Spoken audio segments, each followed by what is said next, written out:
Hello guys, welcome back again to a beautiful tutorial.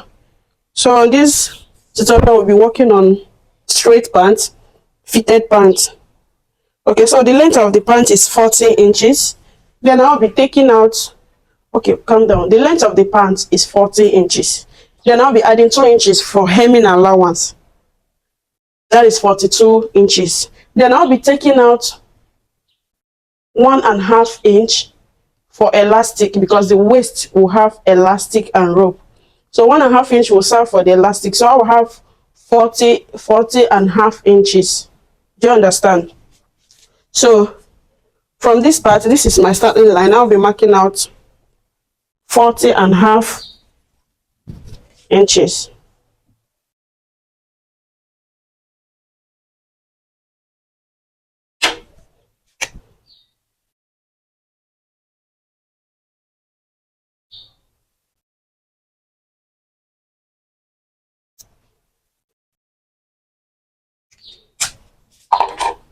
So from this starting line, I will mark out 40.5 inches.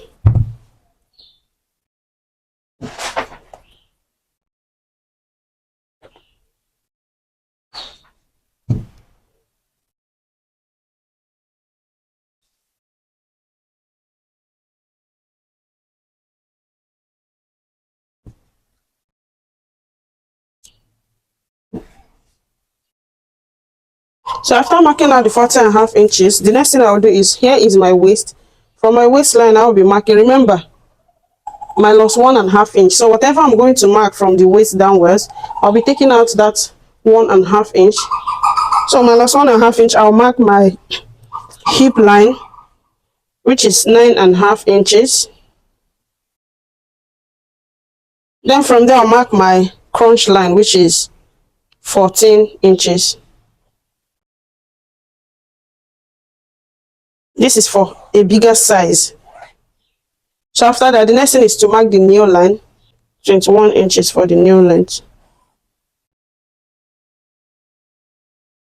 After marking this, the next thing I have to mark now is my hip divided by 4. So the hip measurement is 52 divided by 4 will give me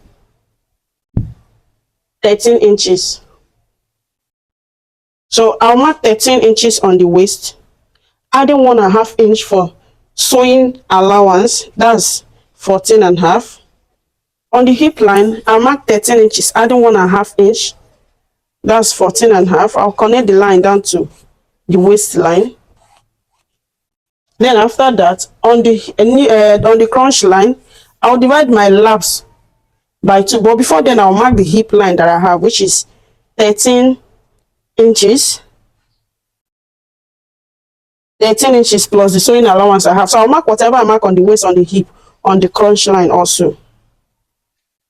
So to enable me to have a straight line there, I need that straight line. It's very important. So after that, what I have to do is to divide the crunch line or laps. Divide your laps by 2. Lap measurement is 32.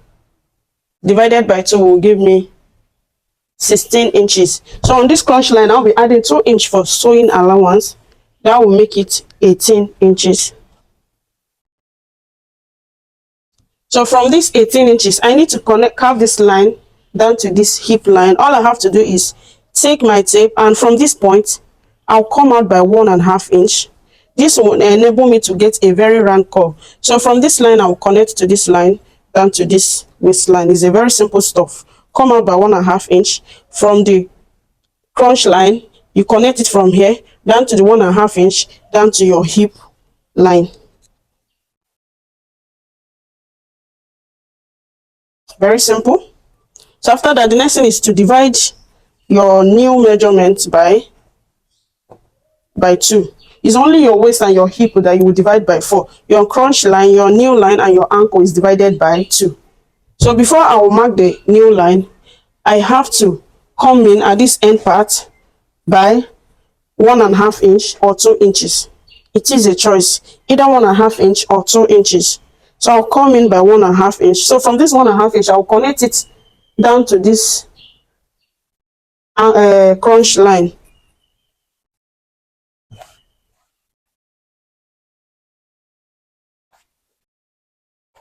Is either you use your ruler or you do a freehand like me. I'm good with freehand.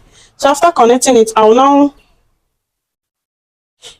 is either you do it this way that I did, or another way you can do it if you don't want to come out by 1.5 inch is to divide what you have here by 2 and mark the midpoint. So I have 18 here, the midpoint is 9 inches. So I'll mark that 9 inches straight.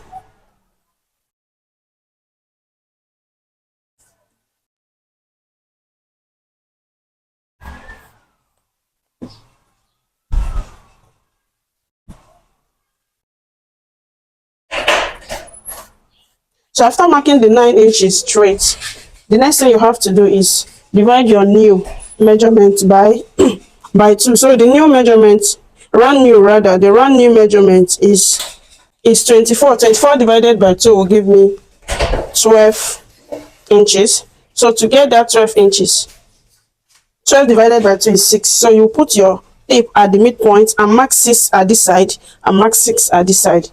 So this is it. This is your 6 plus your joining allowance, which is 1 inch. Then you mark 7 at this side and mark 7. Also, good morning. Well done. And mark 7 at this side. I hope you understand. You divide your ankle, your round nail by 2. Whatever you have, you divide it by 2 again and mark to the right and mark to the left. So after marking it, I'll connect this line down to this crunch line. And I'll connect this one down to the crunch line also. I don't know if this my shock is visible.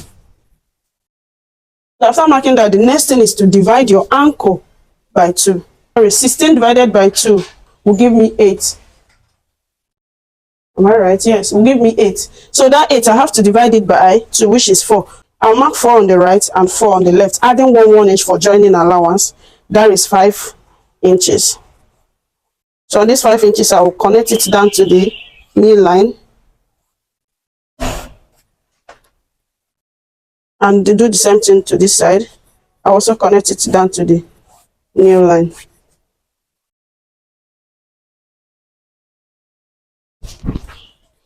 So after this, remember that 1.5 inches for my hemming allowance.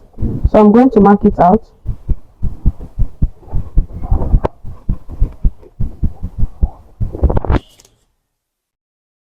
I added 2 inches, so ½ inch will be for the upper joining and 1.5 inch will be for my hemming allowance.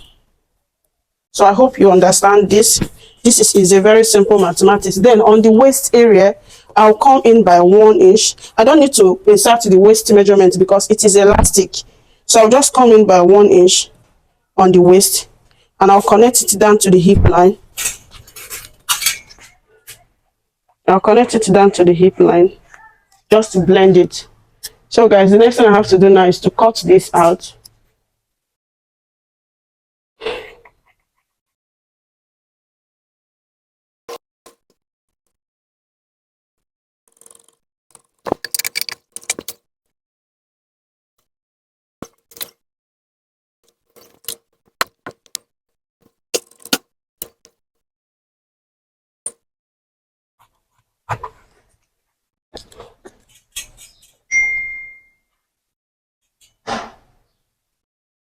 All right, to mark the back, all you have to do is at this point, at this crunch line, you will come out by 2 inches.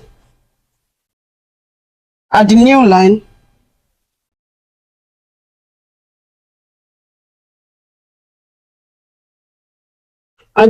you come out by 1.5 inch.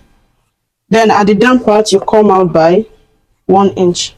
So you're going to connect the 3 lines.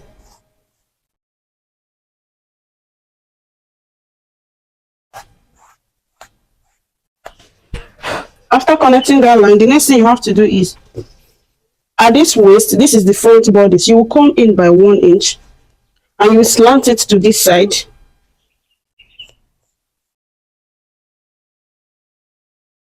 So from that 1 inch for the back bodice, you will come out by 2 inches.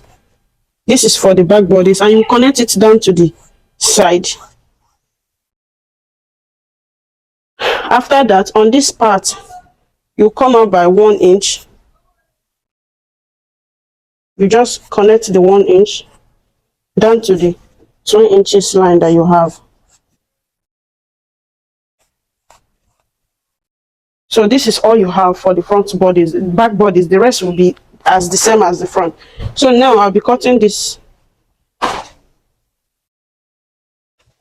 I'll be cutting out this 1 inch first.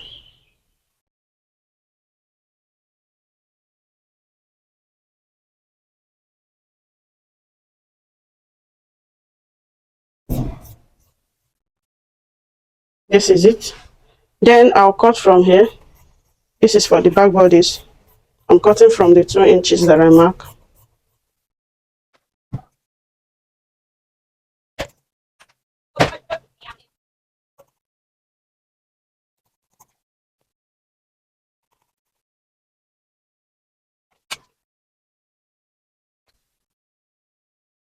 So this is what we have for the back, front and the back.